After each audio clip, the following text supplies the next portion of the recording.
আসসালামু আলাইকুম বন্ধুরা, সবাই কেমন আছেন? অবশ্যই ভালো আছেন, আল্লাহর রহমতে আমিও ভালো আছি। আর দোয়া করেন আরও যেন ভালো থাকি। তো আজকে সারাদিন এত গরম আর রোদের তাপে বের হওয়া যাচ্ছিল না।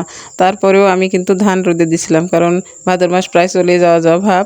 আমার পিঠা খাওয়া হয়নি ভালোভাবে। বাপের বাড়িতে গিয়ে একদিন খাইছি, সেটা তো আপনাদের সাথে শেয়ার করছি, কিন্তু আর খাওয়া হয়নি বাড়িতে। তাই আমি ভাবলাম যে একটু ধান আছে রোদে দিই। আজকে ধান রোদে দিয়ে একথরে ভালো ধানগুলো রোদে দিয়ে ভালো করে জড়ায় রাখছি।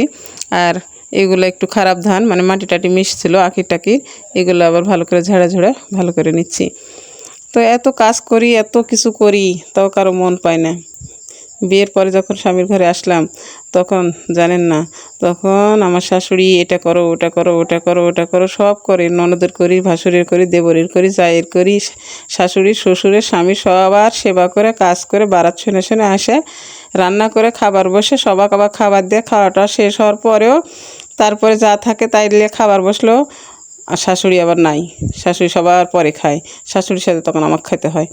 খাতে বসে তারপরেও এটা নাই ওটা নাই, তরকারি শর্ট, ভাত শর্ট, যা পাই তাই একটু খায়া উঠে গেলাম। এরকম করে আমাদের সংসার জীবন কাটে গ্রামের বাড়িতে। তারপরও এত কাজ করি। ছেলেরা যেমন দেখেন হাটে যায়, বাজারে যায়, চা খায়, নাস্তা খায়, বিড়ি খায়, ঘুষ খায়, সুদ খায়। আর একটু যদি বইয়ে ভুল করে বাড়িতে এসে মারধর শুরু করে, এখন স্বামীর হাতের মায়ের খাই আমরা। এটাই হলো মেয়েদের জীবন। কত কাজ করি, কত কষ্ট করি, রোদ গরম বৃষ্টি কিছুই মানি না।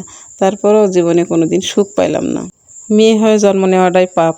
তাছাড়া কেন মেয়ে হলাম, আর কেন বা এত সংসার জীবনে কষ্ট পেলাম। আশা কি বলে না, বাড়ি ঘর করে সংসার করে খাবো সুখে শান্তিতে, এমন সময় স্বামীর অসুখ। এটাই আমার জীবন।